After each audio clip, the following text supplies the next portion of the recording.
Various documents have been leaked, celebrities have been pulled into the mix, recorded therapy sessions have emerged, and now we have this deposition tape. Clearly, it has become a battle over public opinion every bit as much as a battle over money. That makes some sense given they are actors who need people to go see their movies, but at this point, it's hard to imagine they both wouldn't have been better served by trying to rehabilitate their images in other ways that didn't involve lawyers.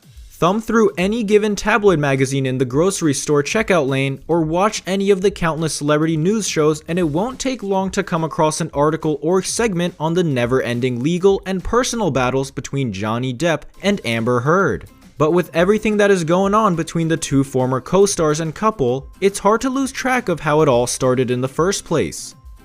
Heard loses big as Depp's newest courtroom bombshell calls out everyone. The defamation lawsuit is currently set to be heard in May of next year. Johnny Depp claims that an op-ed written by Heard that appeared in the Washington Post, in which she spoke about abuse she had suffered, was about him. His name was never used in the piece, and that it resulted in him losing out on work, specifically his role of Captain Jack Sparrow in Disney's Pirates of the Caribbean films. It will be interesting to see if the fact that Depp just lost the Fantastic Beasts role also ends up playing a part when the defamation case goes to trial. Johnny Depp's legal battles are clearly far from over. In addition to his own lawsuit and his appeal, he's also now set to be deposed in a countersuit filed by Amber Heard. We're far from the end of this story. Johnny Depp and Amber Heard's ugly divorce has devolved into lawsuits. New bits of information are being leaked on what feels like a weekly basis. The latest is a video deposition Depp reportedly gave back in 2018. In it, the actor explains how he almost lost his finger. His version of the story, which differs from hers, is very graphic. The recording emerged courtesy of the Daily Mail. It features Johnny Depp recounting his perspective on the incident, which involves Amber Heard throwing multiple bottles of vodka and his finger bleeding out like Mount Vesuvius, the volcano that destroyed Pompeii in 79 AD. Here's a portion of his quote below. Johnny Depp and Amber Heard's breakup has been a long series of ugly accusations and wild rumors. How exactly Johnny Depp's finger came to be severed is just another in a long series of explosive questions we don't have definitive answers for. What does seem clear, however, is that the relationship was unhealthy and volatile for both parties. In the time since the split, they've accused each other of everything from drinking problems to affairs to physical violence. The two first separated all the way back in 2016. The divorce was finalized in early 2017, but after she wrote an editorial detailing alleged abuse she'd gone through without mentioning Depp by name, he fired back with a lawsuit against her. The chatter of the case has gotten progressively louder over the past few months, and fans on both sides have become increasingly vocal about what they think happened. Miss Heard, 34, claimed Mr. Depp had a unique ability to use his charisma to convey a certain impression of reality, and he is very good at manipulating people. He would blame all of his actions on a self-created third party instead of himself, which he often called the monster.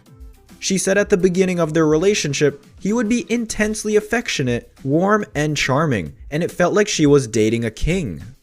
Miss Heard, who was married to the film star from 2015 to 2017, said Mr. Depp had pursued her romantically while they were filming The Rum Diary in 2009, but nothing happened between them then because she was in a relationship. She said they next saw each other whilst promoting the same film in 2011, which was when their romantic relationship began. Her witness statement added, "When Johnny puts his attention on you, with all his intensity and darkness, it is unlike anything I've ever experienced. When I say he was dark, he had a violent and dark way of speaking. The way he talked about our relationship being dead or alive and telling me that death was the only way out of the relationship." Mr. Depp is suing the publisher of The Sun over an article that referred to him as a wife beater, but the newspaper maintains it was accurate. He denies 14 allegations of domestic violence on which Newsgroup Newspapers is relying for its defense. Miss Heard took to the witness stand at London's High Court on the 10th day of the case, and her written witness statement was also submitted to the court. In it, she accused Mr. Depp of verbally and physical abuse, including screaming, swearing, issuing threats, punching, slapping, kicking, headbutting and choking her, as well as extremely controlling and intimidating behavior. Some incidents were so severe that I was afraid he was going to kill me, either intentionally or just by losing control and going too far, she said. Under cross-examination, Ms. Heard later said that although there were times when she lost her cool with Mr. Depp, it was only in self-defense. While this case was not specifically against Amber Heard, it did hinge on her testimony, and as such, the results are likely seen as boding well for the defamation case that has been filed against her. Amber Heard's lawyer, Elaine Charlson-Bredehoft, recently spoke with People to say that she did not find the judgment against Johnny Depp to be a surprise, and that she expects the upcoming defamation case to have the same result, according to Bredehoft.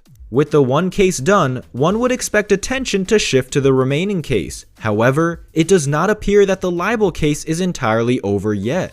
Johnny Depp recently announced that, at the request of Warner Bros., he will be stepping down from the role of Grindelwald in the next Fantastic Beasts film. The statement also included the fact that he plans to appeal the verdict in the UK case, so we likely haven't heard the last on this story. In her statement, Ms. Heard also described visiting Mr. Depp in Australia in March of 2015 while he was filming Pirates of the Caribbean, and described the trip as like a 3-day hostage situation. She said during this time, there were extreme acts of psychological, physical, emotional, and other forms of violence. It is the worst thing I have ever been through. I was left with an injured lip and nose, and cuts on my arms.